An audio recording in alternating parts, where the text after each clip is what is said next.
Hello, everybody. No intro today because I am tired. I've been working crazy hours preparing a Subathon. That's right, we are doing a Subathon starting June 19th and ending when it ends. I will be live at twitch.tv/MBT Yu-Gi-Oh! 24 hours, day and night, playing a lot of Yu-Gi-Oh! With a ton of your favorite members of the community, and a lot of the members you hate as well. Gonna be a lot of fun. Hope to see you there. Enjoy the TMT.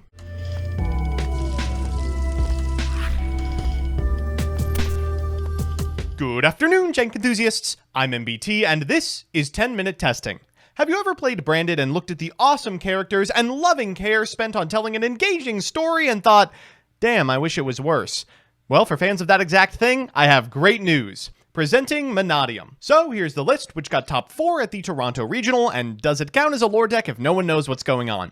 As always, I'll give you a background about the archetype, a little bit of a discussion about what I hope the deck can do, and of course, the card by card. But first, this video is sponsored by Yu-Gi-Oh! Pro Deck. Yu-Gi-Oh! Pro Deck is the #1 place to go if you need a pack simulator, a card database, or want to read a wealth of strategy articles. They also post breakdowns and lists from every major TCG and Master Duel tournament, including the Master Circuit series. Give them a look at www.ygoprodeck.com. With that, let's mangle Mannadium. Mannadium is was the conclusion of the Vsauce Starfrost storyline, which saw Vsauce fighting his emotions made manifest in strange outer space worlds. It's like breedable twink Rick and Morty. Anyway, Mannadium is like peace or something, and the archetype enables a synchro strategy that not only makes use of Vsauce himself, but also some of the Scareclaw. See? It all connects. By using the level 2 baubles alongside the newly released Assault Synchro Stardust Dragon, this deck has no problem laddering through all manner of synchros, from tried and true Baron de Fleur to the newly released Bestial Dispater. Unfortunately, there's a catch. This deck is flashy, yes, and a spiritual successor to all those decks with Doppel Warrior that Yu-Gi-Tubers would play on Dawn of a New Era in 2014 over a non-copyrighted playlist, but just like those bad brews of yesteryear, it's not what you'd call consistent. This deck thrives on 2, 3, and 4 card combos, and God forbid your opponent interrupts you. At Philadelphia, it was in an odd position of less reliable than Super Heavy, built worse boards than Super Heavy, and lost to the same cards as Super Heavy. But hey, there's less Super Heavy now, so maybe. With that, let's get into the card by card. First up, 3 copies of Vsauce Starfrost himself, followed by the Mannadium. 3 Fearless. If you control a Vsauce Starfrost or a monster with 1500 attack or 2100 defense, you can special this from your hand. And if this card is destroyed by battle or card effect, you can special summon a Mannadium Fearless from your deck. During the battle phase this turn, synchro monsters gain 500 attack. Mannadium Meek, which if you control Vsauce or a monster with 1521, you can special from your hand. And if this card is destroyed by battle or card effect, you can special a Mannadium Meek from your deck, then increase its level by 2. And 3 Mannadium Ruimheart. During the main phase, if this card is in your hand, you can target a Mannadium monster you control or a monster you control with 1521, destroy it, and if you do, special summon this card. If this card is normal or special summoned, you can add a Mannadium card from your deck to your hand, except for Ruimheart. We're also playing 2 Scareclaw Reichardt, 3 Ash Blossom and Joyous Spring, and 3 Ghost Spell and Haunted Mansion. For spells, we're on 1 Terraforming for 1 copy of Reichphobia, 2 copies of Scareclaw Arrival, 3 copies of Mannadium Abscission, which can target a monster you control, add a Peaceful Planet Calarium from your deck to your hand, or if you already control it, add a Mannadium Spell Trap instead, except this one, and can be banished from the graveyard in order to special summon a Vsauce Starfrost or a monster with 1521 from your hand.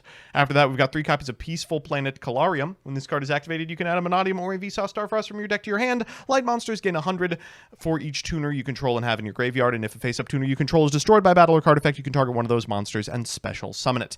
After that, we've got a copy of Called by the Grave, a Reinforcement of the Army, 3 Triple Tactics Talents, 3 Infinite Impermanence, a Mannadium Reframing, which says if a spell, trap, or monster effect is activated while you control a synchro monster, negate the activation, and if you have Vsauce Starfrost or a 1521 on your field or in your graveyard, destroy the targeted card. This can be banished from the graveyard to target up to 3 Mannadium in your graveyard and shuffle them back into the deck. And finally, a Trivi Karma. In the extra, we have 3 copies of Vicious Astroud. This card has to be special summoned from your extra deck by banishing Vsauce and a monster with 1521 from your field or graveyard. It can't be destroyed by battle, and if this card is special summoned, you can target a monster on the field, destroy it, and if you do, this card gains attack equal to half that monster's original. We're playing 1 Lightheart, 1 Crosssheep, 1 Apollosa, 1 Beatrice, and then a bunch of synchros. Stardust Charge, Coral Dragon, Stardust Dragon, Ass Dragon, Sword Soul Supreme Sovereign Cheng-Ying, Baron de Fleur ×2, and 1 Bestial Dispater.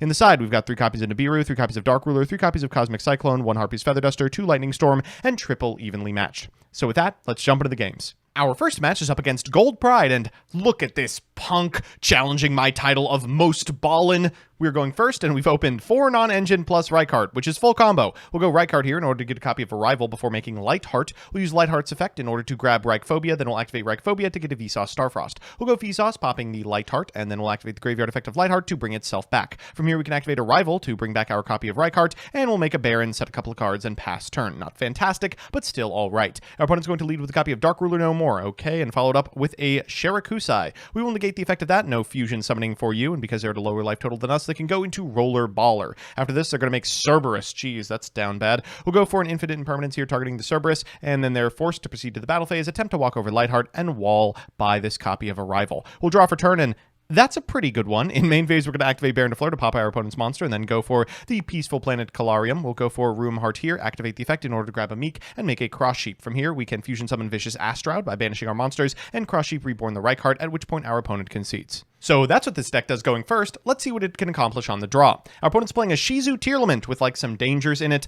Oh god, I miss this deck so much. They're going to begin with a copy of King of the Swamp and then fire off a Danger Nessie. That's going to hit the Polymerization, summon itself, and draw, oh, Prime Planet Pellerino. Fine. They're going to go Scream here, then activate the effect of the Sheeran in hand, pitching an Agido. They're going to activate the effect of the Agido and the Kelbeck and the Tearlament Kashtira and the Celiac and the Scream as well. Oh my god, it's like nothing changed. They're going to grab a Rhino Heart to hand and then mill 55,000 cards. After Point of Resolution, they're going to activate the effect of the Meta Noise and the effect of the Havness. They're going to shuffle back this copy of Nessie to make Garua. They'll then normal summon a copy of Rhino Heart, sending a Merly, then activate the Merly's effect, shuffling back the King of the Swamp for a Rukulos. From here, they can activate Malicious to summon it from deck, and then overlay for a copy of Beatrice. Beatrice will trigger, and what do you know? They haven't activated Garua yet. They're going to go into Redoer here, finding a Havness off the top there, and trigger the effect of the Sheeran in order to make Grapha. From here, they can activate Mudora to put back all of the Millers. I wonder what that's for, and pass back to us. But that's not all. At end step, we can activate Reframing, so who really went plus. In draw phase, we're going to activate this copy of Infinite Impermanence. Our opponent's going to chain Beatrice. That's going to send a Guido. They'll activate a Guido, and they hit Kelbeck and Sheeran as well. That's going to make them not only mill 5, but also summon a copy of the one, the only Kaleido Heart. They'll go Redoer in standby and pass back Prio to us. We're going to begin with a copy of Rykart. They're going to go Redoer and Scream, and the mills off Scream are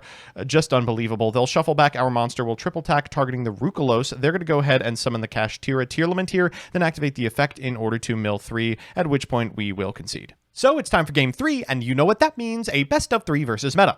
Our opponent's playing Vanquish Soul, which is kind of anti-meta, which is great news for us because we are not meta. They're going to begin with a copy of Raisin. Raisin is going to add from deck to hand a Mad Love. They'll make Rock of the Vanquisher, then use its effect in order to summon out the Mad Love, and Mad Love's effect to grab a Devil. From here, they're going to set one card with the Caesar Valius already in hand and pass back to us. We're going to begin with a copy of Calarium. We're going to use it to get a copy of Fearless. We'll normal summon the Fearless, then pop it with a Vsauce Starfrost. Afterwards, we're going to activate the Fearless in Graveyard, and the Calarium, we're going to summon a couple of balls to our side of the field. Our opponent tries to go for the Rock. We will activate the effect of Ghost Bell in response. Now we have a couple of baubles on our side of the field. Our opponent's going to Dust Devil to put down our Vsauce Starfrost, but unfortunately for them, we already have the Ruim Heart. We're going to pop this copy of Fearless. We're going to summon the last remaining one from deck and activate the effect of the Ruim Heart in order to grab Obsession. We'll go into Stardust Charge Warrior, draw a card, another triple tack. Great. We'll go Ash Dragon here. Our opponent's going to respond with Nibiru, and oh, CL3 Caesar Valius. That's not really how it works.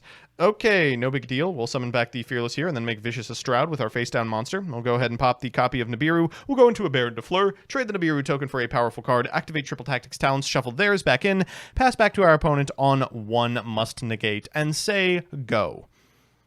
Unfortunately, they did go. They drew an out for Baron, so we are going to have to continue playing this game. We'll go Baron here to trade for the Dino Wrestler Pankratops, then they'll go Pantera, and followed up with a normal summon to Mad Love. They'll activate Mad Love. We will Infinite Impermanence here, but they can still link summon a copy of Rock of the Vanquisher. From here, they can go ahead and add a Vanquish Soul from Grave back, and they choose Caesar Valius. They're going to summon that, and then go to battle, crash with our monster, and pass back to us, up one card. We draw for turn, and activate Calarium. They'll scoop to that.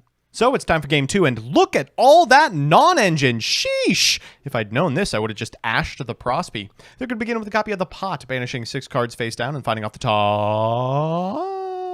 Okay, they'll take a Dr. Madlove here.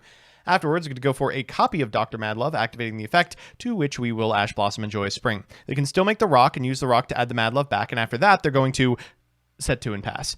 Okay, well, they still have a lot to deal with what we do. We're going to begin with a copy of Rykart. They will Book of Moon it. That's kind of a problem. We will grab from deck to hand a second Arrival. We'll go for a Reinforcement of the Army. They will Ash that. Wow, and this triple tack is going to have to pay off.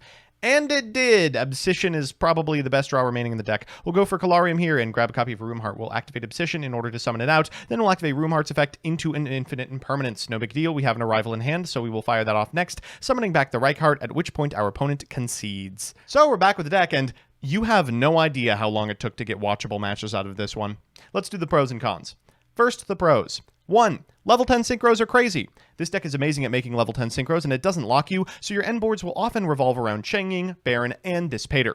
2. Access to the counter trap. As board breakers become more commonplace again, this deck having access to a counter trap gives it an edge against other combo decks like Super Heavy Samurai.